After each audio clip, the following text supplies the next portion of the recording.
Nkemdilim Iheanachor. I teach strategy and competitiveness here in Lagos Business School. Strategy in itself is a very important and contemporary phenomenon in emerging markets today, more so in countries like Nigeria, Ghana, Kenya, and even South Africa.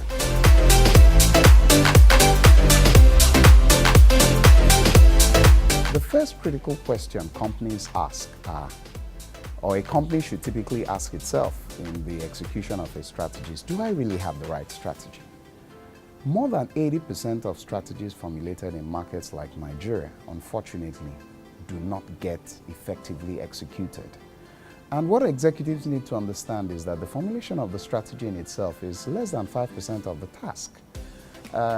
Formulation of strategy takes various forms. Companies create retreats, companies have brainstorming meetings, management meetings, board and management strategy breakout sessions, both within in-company as well as off-site locations. But then after creating the strategy becomes the knotty problem. How do I get the strategy to happen? And if over 80% of strategies effectively formulated are effectively executed, why bother? Why should a company bother? Why should a company bother itself with going through the elaborate process of formulating strategy? And of course, formulation of strategy is quite expensive because sometimes companies also have to hire consultants and also have to acquire tools as well as frameworks to help them build the strategy. The first question, like I earlier stated, is, do you have the right strategy? And the first question, or rather the first sub-question you ask under this is, do I have a very clear goal in mind? What is my mission and what is my vision?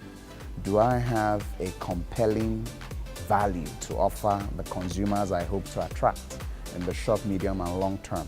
Have I identified the sizes of the segments of the consumers I'm going to be attracting? And having identified these consumers, do I have a compelling advantage over my competitors in creating and sustaining this value I promised to deliver to my consumers over time? The next sub-question you're asking under the question of, do I have the right strategy, is, do I have the right structure? Do I have the right accompanying organizational arrangements to make the strategy happen? Now the next question is, did I build this strategy using a fair, open, and appropriate process? Most times, strategy formulation as well as strategy execution has to go through a collaborative, open, fair, transparent process where all the critical stakeholders in the organization contribute to the process across board, and then in also giving their own recommendations and suggestions as to what they think the direction of the company will be, born out of their experience in the company and also experience they're bringing in from outside.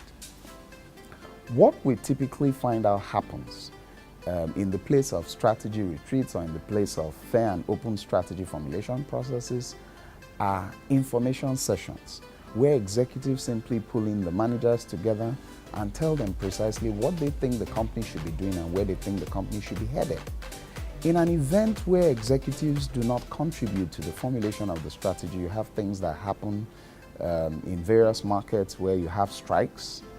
This happens a lot in industries such as the airline or unionized industries in oil and gas, where you have organized labor clamoring for increases in compensation, etc. So when the key stakeholders in the organization are not carried along and do not contribute to the process, they do not trust the outcomes. And because they do not trust the outcomes, they do not believe in the efficacy as well as the appropriateness of the steps that have been outlined in the formulation of the strategy. Now, the next step in implementing your strategy is, do I have a fair and open implementation plan? Now, what's the appropriateness of my implementation or execution plan? Do I have the right project management skills in place? Have I properly identified and articulated my action plan? Have I defined the sequence of initiatives? Have I identified the key first steps I need to take? Do I have the right resources? And do I also have the right accompanying organizational environments? The fourth step in effectively executing strategy now is the emotional and the political side of strategy. Most oftentimes, much as most executives fail to want to accept it, organizations are actually political systems. And human beings, to a very large extent, are quite emotional. And the unintended consequence of this is that in the event of taking critical decisions about making strategy or letting strategy happen the way it has been made, people get emotional. And in getting emotional, they overly get carried away by their emotions. They overly get carried away by their political affiliations in the groups in the organization. A thoroughbred executive should not be emotional, and a thoroughbred executive should also not be political. Strategy execution involves and requires making very hard choices. And these very hard choices also require that in some cases, unpleasant consequences may have to come. People may have to quite sincerely get fired.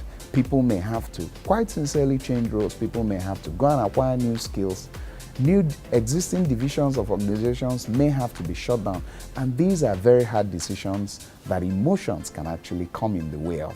And if these issues are not properly identified, and if these executives are not equipped with the individual skills to identify these barriers and mitigate them, the execution of the strategy suffers.